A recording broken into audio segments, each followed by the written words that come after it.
Well, hello and welcome to another edition of No Nonsense with Pamela Wallin. Today, politics. When reason and emotion collide, emotion invariably wins. So that's kind of the trick in politics. Elections are decided in the marketplace of emotions, not necessarily the marketplace of ideas. So I was just trolling around online one night, and here I found a book that really just drew me in. It was called The Political Brain, and it's about the role of emotion in determining the political life of nations. It's American, but there were lots of things that really resonated here. This idea of the mind as some kind of cool calculator that makes decisions by weighing evidence, not so much. This is by a former professor of psychology and psychiatry at Emory University in Atlanta, Georgia, but then he gave it all up. He gave up tenure, the whole 9 yards, moved to Washington, where all of this advice that he had written in this book can be put to use and make him famous, I'm sure. Someday. He's already got sort of a movie credit to his name. Let me introduce Drew Weston, writer and a guy who gets inside your head when it comes to politics. Welcome. Thank you very much. You're in Washington, D.C., so politics is inside your head and everything else. It's a crazy time. It is everywhere. And then actually, it's useful to have a background in psychology and psychiatry and neuroscience, because today in America, that and politics and political science are the same field. Yeah, no, exactly. I'm a psychologist by training, and I feel exactly the same way. I think that was the connection when I saw your book reference now you actually wrote this book in 2007. You've done other things since. What's changed? You know, it's kind of scary. What's changed is that what I described in 2007 is now on steroids squared. The book began with a neuroimaging study, a brain scanning study that colleagues and I did at Emory, where we looked at the brains of partisans and how they responded to information in the middle of the John Kerry George Bush election in the U.S. And we looked at really hyper partisans. These are people in Georgia who were, some of them were actually members of the leadership of the Democratic or Republican parties in Georgia, right. But they were strong partisans either way. And what we presented them with were these logical reasoning tasks, things like this. They'd be lying in the scanner. They'd be seeing this on a screen, on a mirror, and they'd be listening at the same time. They hear a message that comes up. First slide comes up. In 1996, John Kerry said on Meet the Press, we have to take a look at everything on Social Security. We have a generational responsibility, whether that's means testing, whether that's considering reducing the benefits for wealthy people. Everything has to be on the table. Then the next slide comes up. It says John Kerry, 2004. And these weren't, by the way, these were mostly true, but we tweaked them a little. It comes up and says John Kerry, 2004 on Meet the Press. I would never touch Social Security. We have a generational responsibility to our seniors. So the next slide comes up. Consider Mr. Kerry's words and actions are inconsistent. Now, every reasoning task that had ever been done in using neuroimaging had found a certain set of circuits that turn on that are involved in reasoning. And the task then, the next slide that came up, was that people rate on a 4-point scale the extent to which what he had said was inconsistent. Just as an aside that might be amusing, it was a 4-point scale because the thumb creates creates noise in functional neuroimaging. So they were rating this simple task. And the exact same thing was true of Democrats as Republicans, slightly more pronounced in Republicans, but the same. And that was when they were reasoning about their candidates, the reasoning circuits never turned on. Nothing. Zero. What turned on was all about, it was emotion circuits, negative emotion circuits. It was circuits involved in a part of the brain up around here called the anterior cingulate, which is involved in monitoring and regulating conflict.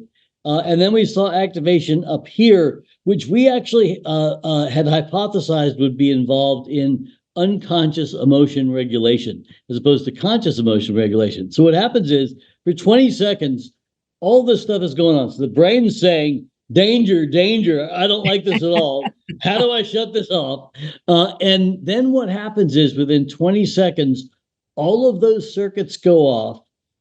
And what people get, and that we hypothesized that last part, even though it was what a philosopher Karl Popper called a risky hypothesis. One that you'd never make, because it's every reasoning study. There'd been 1,000 reasoning studies; they'd all shown the opposite, and this was basically showing something completely different. But what turned on at 20 seconds, which was really scary, was after people started to rationalize their answer. They denied that there was an inconsistency.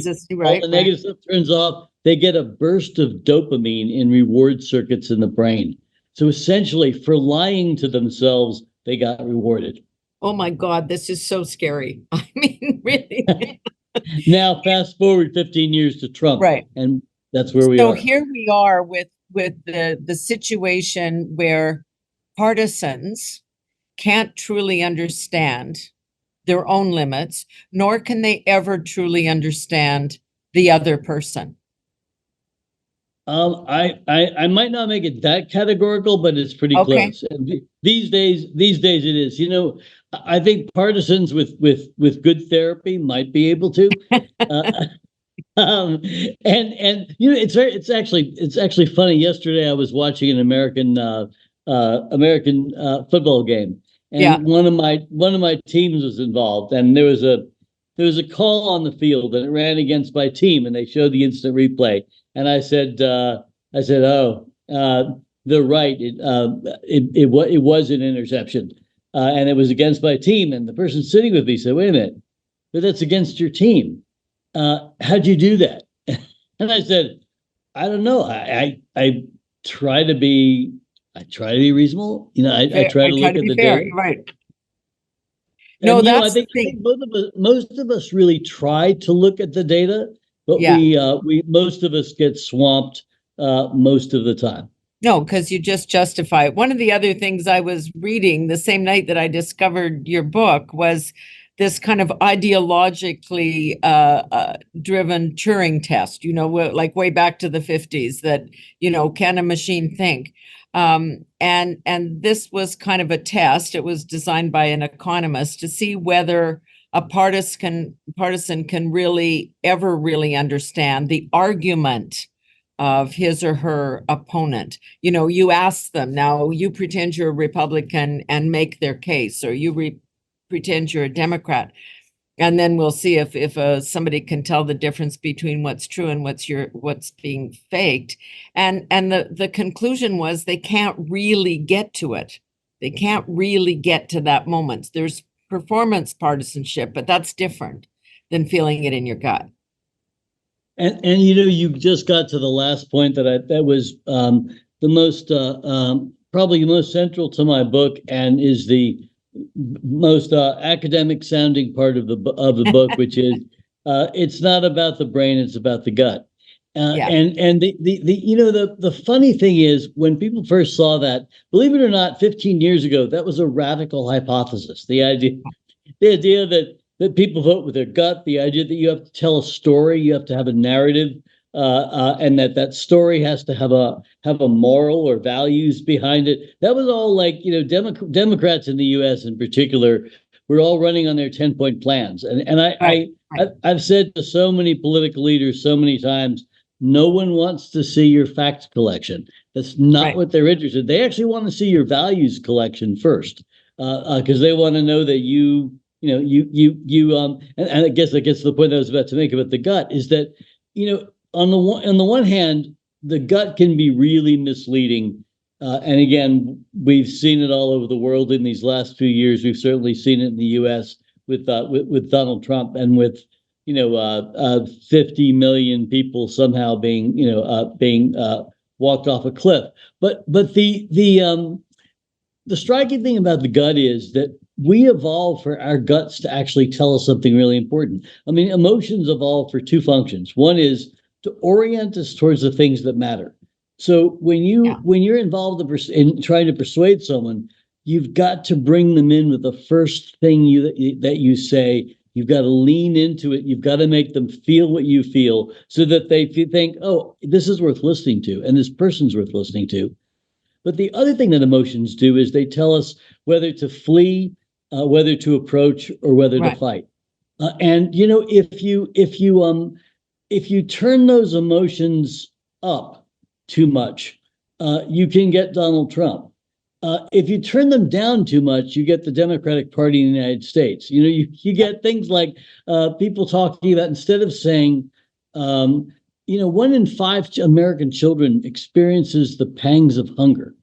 And when I said that, my guess is that you felt something. And the idea that 1 out of 5 of children in the United States, in the wealthiest country in the world, could experience the pangs of hunger. In the U.S., that would evoke empathy in most people. In Canada, it would probably just evoke eye rolling, because, like, what is wrong with your southern neighbor? But oh no, we got our own issues, believe me. The way that Democrats like to talk about that is they'll say instead, 17.6% of children are food insecure. Yeah. What is food insecure? I have no idea what you're talking about. Yes, please tell me their ribs are sticking out and they're starving and begging for it. Yeah. And conjure Absolutely. up an image. Yeah. No, because you talked about that. Obviously, everybody remembers back to the beginnings of Bill Clinton and from Hope, Arkansas, at a town called Hope, and conjuring up that notion, because he really just did put the stats aside and create that emotion. But so does Donald Trump in a very different way. He paints a story that the most unlikely people in the world support him. Bikers for Trump, intellectuals for Trump. Like, it's a different kind of emotion, but he's still using the same idea. Yes, and there are only a handful of emotions that matter in politics empirically. If you look at the data, that they are hope, enthusiasm, anger, and anxiety or fear. And people like demagogues, like I often say particularly to progressive leaders, because they're the ones who are the most handicapped on this. Excuse me, they're the least abled. Yes, they're challenged. They are challenged. That's right. There's a what I would call a progressive's fallacy, the idea that there's a continuum that runs from false and emotionally an emotionally strong, through true and you ought to believe it. And what I always tell them is, actually, no, there's 2 axes. There's one that runs like this, and that is from emotionally weak to emotionally powerful. Then there's another completely independent of it that runs from false to true. And if you then think about what are those 4 quadrants that creates false and emotionally powerful. That's Donald Trump. And false and most of the time emotionally true. That's Bill Clinton. And except when he's talking about personal affairs. But when he's talking about affairs of state, the man never lied. I mean, he always tried to be, you could tell he was trying to be genuine. He's trying to be honest with the American people. That is, or if you go back, Franklin Roosevelt in the U.S. was a great example of someone who said to the American people in his first inaugural address, look, I don't have all the answers. I know you are in pain. I know you can't feed your children. I know you've lost your jobs. I know you're losing hope. I cannot tell you I have the answers. I can tell you I have all the best people surrounding me. We will try experiment after experiment after experiment. We will keep the ones that work. We'll get rid of the ones that don't. And by the end of that, I promise you, we will have a better life again. And that was, you want to talk about about being in that quadrant of power, strength, hope, as well as truth. Strong emotion and truth. That's where he was. So a couple of things where the disconnect with the voter, with the electorate, because the turnout in your country is low and the turnout in our country is not great either. So there's a disconnect, no matter how much, magic you try to weave here. So what is it because people see this black and white, this enemy? People used to disagree. Now I'm good and you're evil. And that's too extreme for the voters to relate to, or is there a disconnect genuinely on issues? And I want to come back to that one a bit about Democrats and Republicans. Like, what do you think is creating the disconnect? Because you can explain it. You can make people react to emotions. You can't change the structure of the brain, but you can change the way you appeal to it, right? No, that's exactly right. That's what I've spent the last 15 years doing as a consultant is developing and testing messages on a range of issues to figure out, how do you talk about something? How do you talk about racially charged issues in a way that doesn't turn off working class white voters, that is maximally inclusive to everybody, and not just to the minority groups that you're speaking about, as happens in the U.S. And part of it is, I think you are right. We have become so tribal that before, as an American, if you'd asked me 6 years ago, would you ever worry that would you ever be thinking about secession? Would you ever be thinking that the Democrats ought to have a secession plan in the event that Donald Trump is reelected? Because that will be our last election. Would that? So would I ever thought? No. And so we're now in these. We were one tribe, which was we call ourselves Americans because we don't consider the rest of North America America. But we know that. Yeah, right. We don't quite get Mexico either.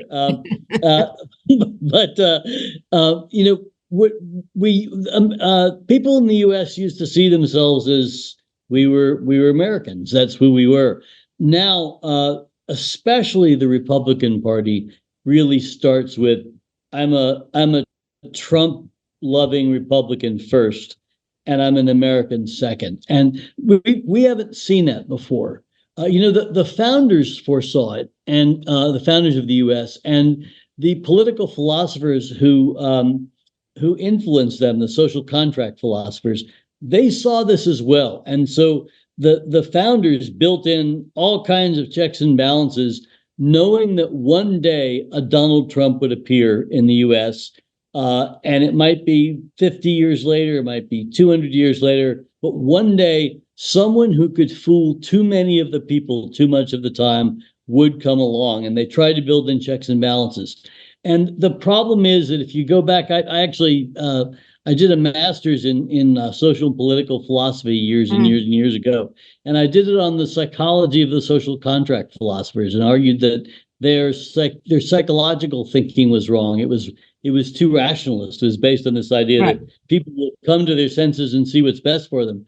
And the reality is that the founders and the philosophers who they based their Constitution on, they never had a solution to what do you do when someone comes along who can fool too many of the people too many of the time and then change the Constitution. But I just want to counter this, because I know you guys think that we live in some little version of Nirvana up here, But, we have those same issues where, yes, we've had the direct secessionist threat from Quebec over the years and political separation. But this is now increasingly in the western part of the country. Oil and gas and energy and farmers, and it was at one point just described as the rural-urban divide, the kinds of things that are written about in your country as well, the flyover zone and what's wrong with Kansas and all this kind of stuff. It's there, but now that's getting very strong. And on the political spectrum, like we're here, this is our range. In America, your political, the left to right thing is quite a bit more dramatic, but we're having all those same issues of people feeling disconnected, that they're not hearing what parts and regions of the country have to say. So it's not just like an individual who may be threatening the very fabric. It's the politicians who can't hear what people are saying. I think you're what you're saying is so true, and my Canadian friends lament the exact same same issues that we lament here. Yeah, you haven't had a Trump yet emerge. No, yeah, that's but right. you've got the movement that could create one, and you know we are in a we. There are social conditions that breed opportunities for demagogues to come in, and I think one of them that's really under recognized is in the last 50, 60 years, humans, particularly in the West, have undergone the greatest social revolution since the Industrial Revolution, and before that, since the Agricultural Revolution. That is, in the 1960s, we basically said, you know what, all those hierarchies that we had, male over female, right. white over black, God over all of us, nah, not so much anymore. We're going to toss those. And what you ended up with is, if you think about the issues we struggle with today, so many of them are the same issues. It's what do you do when you move out of small communities into a big community? What do you do when you say, no, actually, we're no longer going to have dominance of one gender over the other. In fact, we're going to have a lot of different genders. And now you're going to have to identify your pronouns. And you think about, what does that do to people who've lived through that entire period? How do they feel in terms of, is anyone understanding the world they grew up in? And I think increasingly we are stretching so far in ways that, we're doing social experiments with hundreds of millions of people that we don't realize, we don't call them. And the fact that in the late 1950s, 5% of people in North America were divorced. In 1973, it was 50%. Now you think about what did that do to family structure? What did that do to children? That's just like a social experiment. We just decide, well, yeah, it kind of comes along with feminism. Yeah. Let's try it. We'll just make it easy. Right. And, progressives like me, we weren't willing to say, we need to look out for unintended consequences. Yeah.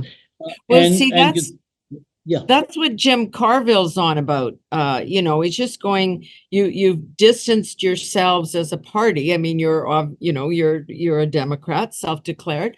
You've distanced yourself from all of those people, and you are talking about your bike lanes and your pronouns and all the stuff that you probably used to talk about in the faculty lounges, all of that stuff.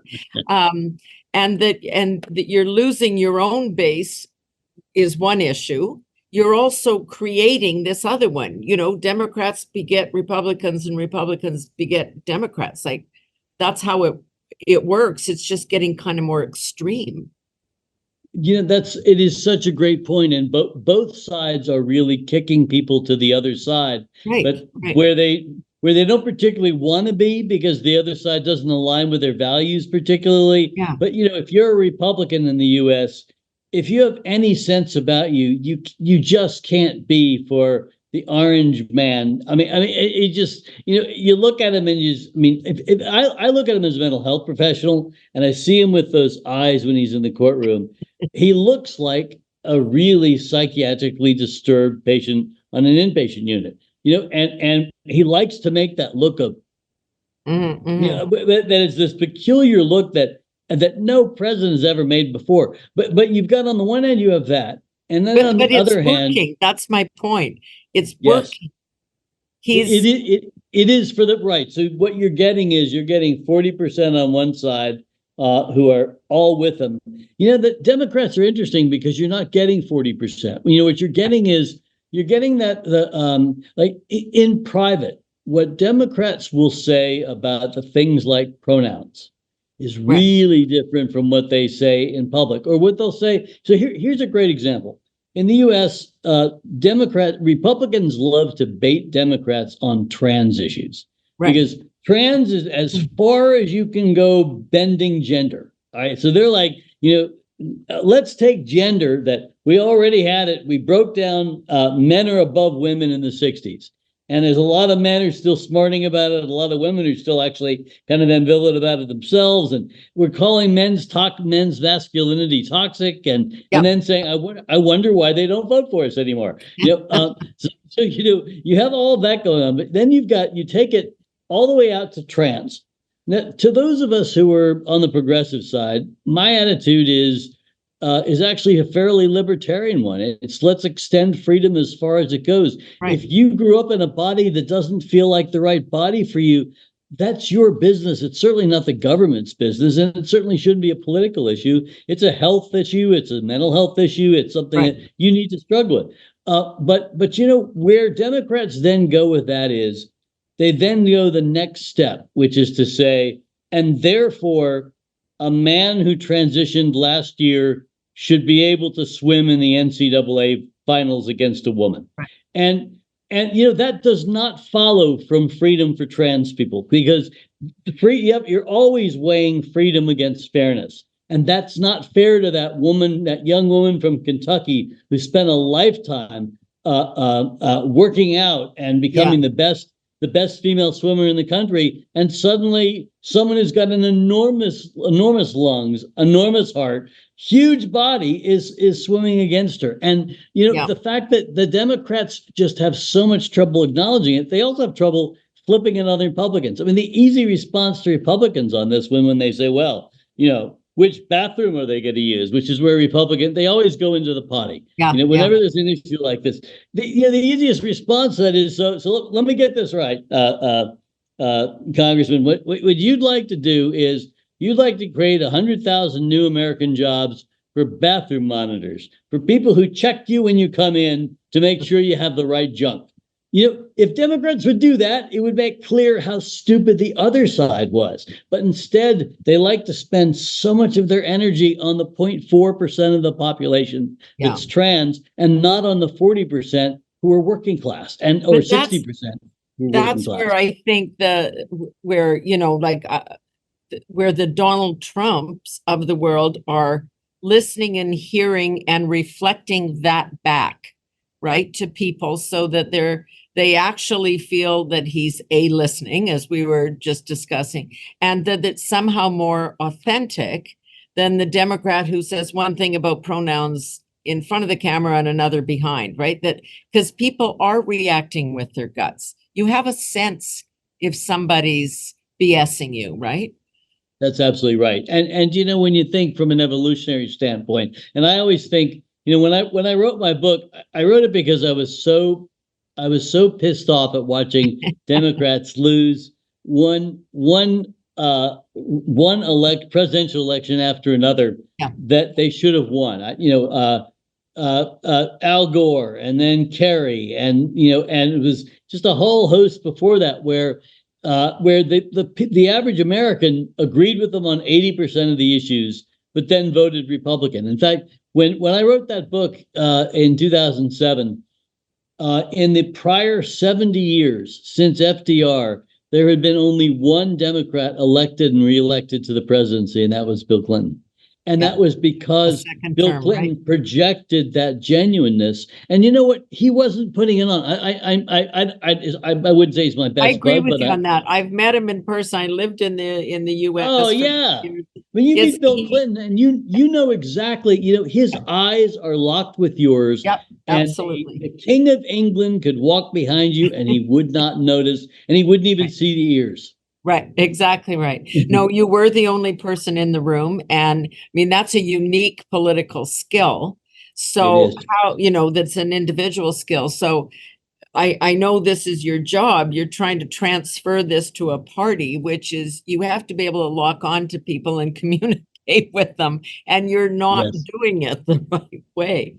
And the other guys are, for better or worse, in terms of the issues they're talking about, when it seems to me this should be easier for Democrats. You're talking about emotional issues like abortion and like race and like gender. You're not saying it's the economy, stupid, anymore, right?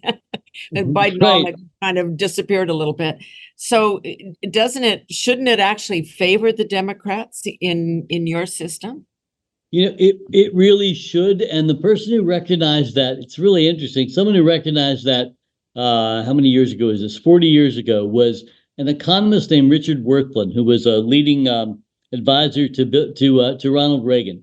And he was a right-wing economist, but he wasn't working for him as an economist. He was working with him as a political strategist. He was crunching numbers, and he kept finding that 75 to 80% of Americans did not agree with Ronald Reagan on 80% of the issues. And he kept scratching his head thinking, what is happening here? This does not fit any of our rational choice models. And interestingly, for 40 years, when I wrote my book, political scientists, economists, Democrats, we're all still working, and social democrats in Europe, we're all still working with rational choice models, with the idea that, let's see, on the economy, and the economy is a great example where you say, all right, let's weigh taxes by 0.3 and inflation by 0.1, and let's add up the rational utility, the utility of keeping Biden in the White House.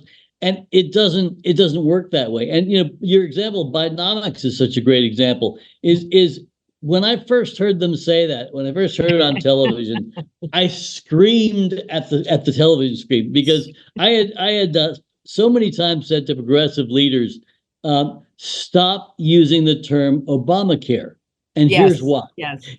First of all, if you're a Democrat and you've ever landed in Reagan National Airport in D.C., the first 200 times I landed in what had been National Airport became Reagan National, the hairs bristled on the back of my neck. If you name anything after a president of one party in the U.S., half the people will despise it, and it doesn't matter how good it is. So I'd say to people, all right, how many of you know which president was responsible for Medicare? And actually, interestingly, most American politicians cannot answer that question. And there's a good reason for it. And that's because the person who did it was sensible enough not to stick his name to it. It was Lyndon Baines Johnson. Now, imagine if Johnson had called it Johnson Care. First of all, it sounds like something that's for proctologists. But the other problem is people would be saying, well, what? So if I take this, are you going to send me to Vietnam? Yeah, no, I was just going to go there. It's Vietnam Care, right? That's exactly right. And we do it here too. We name the airports after people, and people get resentful because it's one of those triggers in your real life. You're already mad at the airline because the flight is late, or you're mad at the road because the traffic is bad. And then you see the name and you go, it's all his fault, right? That is so true. And the other thing that you're getting at with that is that so much of politics is about emotional associations. It's about what do we associate this person with? And when Bill Clinton left the White House, Democrats were convinced that he was going to drag the party down because of the Lewinsky scandal. And a colleague and I were convinced of just the opposite. We actually had a chance to test it, and that was we did a study where there was a governor of California who was facing a recall election, Gray Davis, where the people of California really didn't like him. He was a really bad politician. He couldn't make people feel felt the way you're describing. So the question was, do we send Bill Clinton out to help Gray Davis, or will that hurt him? And to me, what as a psychologist, I looked at it and I thought, Bill Clinton is associated unconsciously in people's minds with 8 years of peace and prosperity that we had not had in the 20th century. We had not had a period in which, in fact, the average person's wages went up above inflation. We hadn't had a period where there had not been a war except a war where not a single U.S. soldier lost a life, and we protected women in Bosnian rape camps. And he had to convince the American people for that. So he was, during those years, phenomenally popular. The Lewinsky thing had backfired on the Republicans, but the Democrats were sure that because the polls said that people didn't like Bill Clinton, don't send him out there. And our response was, the polls can only get at what people consciously know about their own beliefs. What they can't do is to get at those unconscious associations. So we Which just goes right back to where we started this discussion with partisans having their brains read while, you can't consciously know. No, and in fact, so we actually did a study where we showed people online a picture of Gray Davis. And that was in one condition. The other experimental condition, we also showed them a picture of Gray Davis, but preceded by it was you could call it a subliminal image of Bill Clinton. It was presented at about 50 thousandths of a second, so quickly that your brain registered it, but you couldn't consciously see it. And it turned out that the people who saw, who we then said, we want you to rate Gray Davis on these various questions. I trust him, I don't like him, etc. Well, it turned out that the people who were presented unconsciously with Bill Clinton before Gray Davis, so they were getting Bill Clinton's associations while seeing Gray Davis's face. They actually had much lower negative unconscious emotion and much higher positive unconscious emotion towards Gray Davis. Yeah, I mean, so I hesitate to do this because we're living in the moment and things change every 15 seconds. But it's the same kind of issue. Now, does the Hunter Biden mess make Joe more sympathetic, or do people say we knew it all along, he was getting a piece of the action? And the flip side is every time Donald Trump gets a new set of charges against him, the popularity goes up. Like, explain that part of the brain. That's the part of the brain that has been has clearly withered away, in neurology they'd call it necrotic. It had died. The question though about Hunter Biden is a great one, and I think the answer to that one depends completely on how President Biden and his team play it. Because if they sit back and they let the Republicans create the associations, what the Republicans are trying to do is to say, you know what? Yeah, Donald Trump had his illegal stuff, and yeah, he had his impeachments. But now, Joe Biden is getting his impeachment, and he's got the Hunter Biden stuff that somehow is associated with him. And if the Democrats let them do that, the Republicans will probably beat them. If instead the constant refrain is not just the rational one, which was Joe Biden had nothing to do with whatever Hunter Biden's illegal stuff was with taxes. That wasn't Joe Biden. I'm not my 54-year-old son's keeper. Right. But that's just getting at the rational side. The other side is to simply keep saying about Joe Biden, the president loves his son. He knows his son had some really, really rough times, but he will not intervene one way or another because he just doesn't believe that's the right thing to do. Yeah, if they would say that over and over, the safest ground. Absolutely, every father, every parent loves their child. So absolutely, the final skill testing question here, and again, I'm going to regret asking it. Are Joe Biden and Donald Trump actually going to be the two candidates in your mind? There you are in Washington looking at this stuff every day. I think so. I think so. it's the only circumstance in which that could change, I think, would be if in Iowa somehow or New Hampshire, the early primaries and Yeah. caucuses, Nikki Haley were somehow to pull off an upset over Donald Trump and then head into South Carolina where she was governor with momentum. She That is would be. the surprising second horse, right here.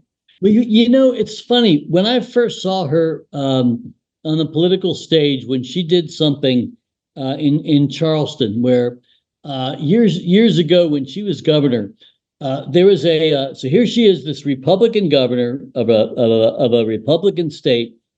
There is a bombing in or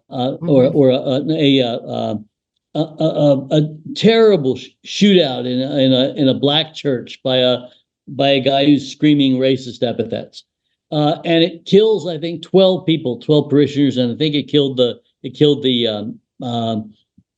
minister. Nikki Haley did something that showed tremendous courage, which was, she said, we're removing the Confederate flag from the flag of South Carolina. That it's a symbol of something that we just saw play out in a way that it's not okay anymore. And do you know what? Only a Republican could have done that, but it was an act of courage to do it in that state. It made her more popular, not less. I watched her then and I thought, this is going to be the first female president of the United States.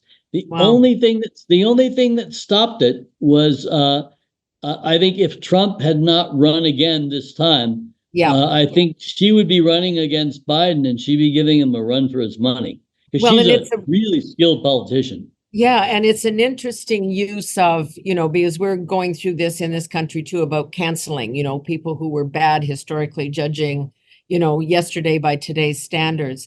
But she picked an event. It wasn't just canceling, people willy-nilly. This was, here's something symbolic and real, and we mean it, and we're going to do it in this context, not just because that was then and this is now.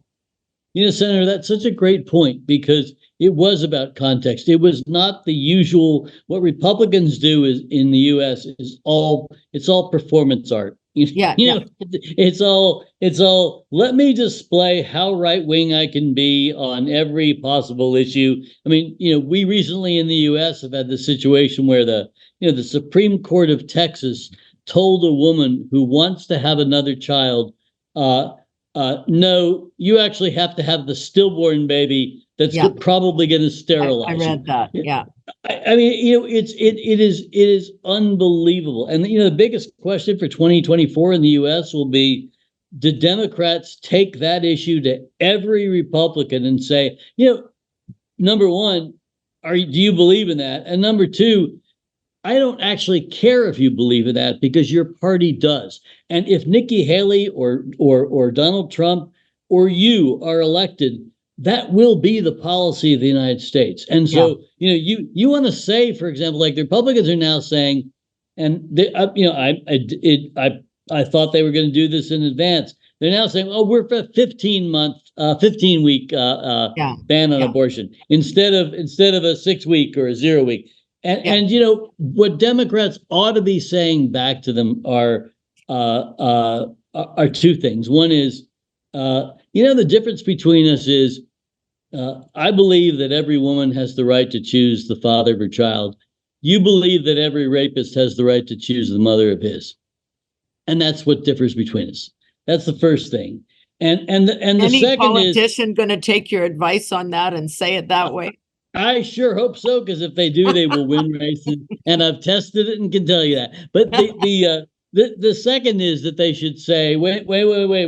You're saying now you're for a 15-week ban, but you said abortion is murder. So it's murder. It's not murder at 15 weeks, but it's murder at 1 week or 6 weeks.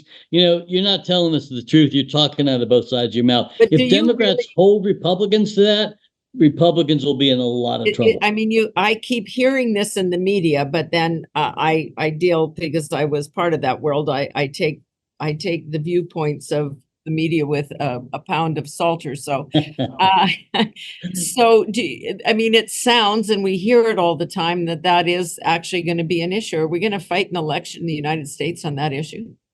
I think that's going to be the biggest issue in 2024. Wow. Amazing. Yeah. And especially with, yeah.